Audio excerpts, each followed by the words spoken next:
Assalamualaikum warahmatullahi wabarakatuh. Apa kabar teman-teman semua? Semoga sehat walafiat.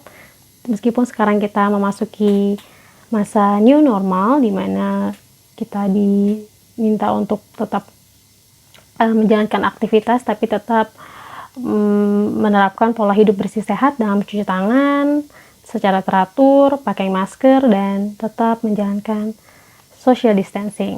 Oke, di video kali ini saya mau tanya, pasti kan kita pernah merasakan yang namanya kesedihan. Entah itu kita ditinggal oleh orang tua, kita gak dapat kerjaan yang kita inginkan, kita dimarahi atau lain sebagainya gitu. Atau mungkin ada yang baru putus gitu. Atau malah lagu ya gitu. Oke. Di sini saya mau jelasin tentang 5 stages of grief dari Elizabeth Kubler-Ross, di mana ada 5 model atau 5 tahapan kesedihan yang dialami seseorang apabila orang tersebut mengalami kesedihan. Tahapan yang pertama itu namanya denial atau mengingkari, di mana kalau kita lagi sedih, biasanya kita mengingkari apa yang terjadi dalam hidup kita. Kayaknya gak mungkin deh gitu. Atau kayaknya masih ada cara sih gitu.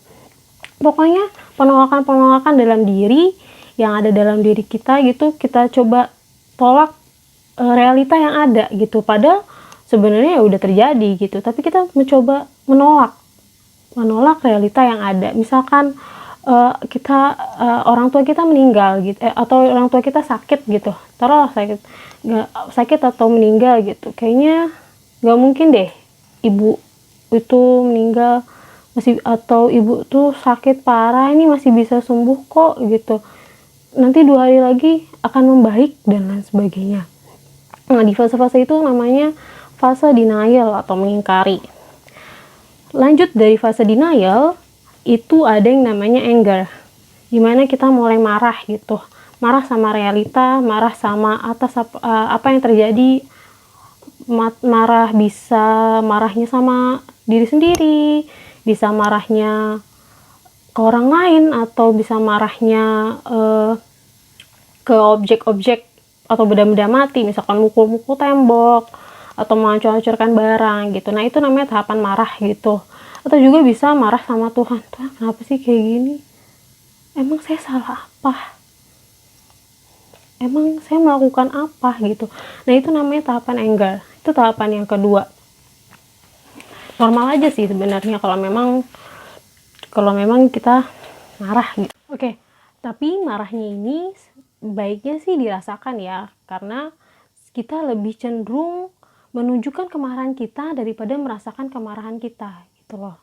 Jadi daripada kita menunjukkan kemarahan kita menyalahkan orang-orang di sekitar kita menyalahkan Tuhan bahkan atas apa yang terjadi, baiknya kita merasakan kemarahan yang ada dalam diri kita gitu. Coba kita grounding.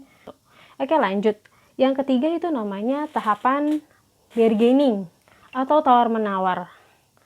Coba aja kalau saya nggak bersikap begini sama atasan saya, misalkan dia di fired atau dipecat gitu dari kerjaannya, coba saya nggak gini, saya nggak terlalu emosional, atau dia nggak bisa menerima kematian seseorang yang dia sayangi, bisa ibu, ayah, dan lain sebagainya, coba saya lebih bisa berbakti sama orang tua dan lain sebagainya.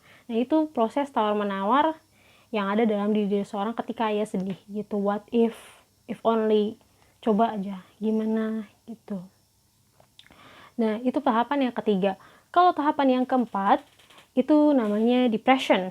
Tapi depression ini bukan sakit mental, ini hanya sebuah proses untuk menuju healing gitu loh. Depression macam-macam, bisa sebulan, bisa 2 bulan, atau lebih dari setahun mungkin, tergantung bagaimana orang tersebut mengolah emosinya gitu. Depression sebenarnya tahapan terakhir sebelum ke tahapan selanjutnya, di mana dia sudah mulai menerima bahwasannya ya udah, ini udah terjadi gitu loh. Kalau tadi di fase penolakan dia belum bisa menerima, di fase bargaining juga dia belum, atau bargaining atau tawar menawar dia belum bisa menerima. Nah, di fase depresi ini dia udah menerima bahwa hal itu sudah terjadi, tidak bisa diutak-utik lagi. Misalkan orang tua ya udah meninggal, ya memang sudah meninggal gitu, atau ya udah saya memang sudah harus keluar dari tempat kerja saya harus menerima gitu.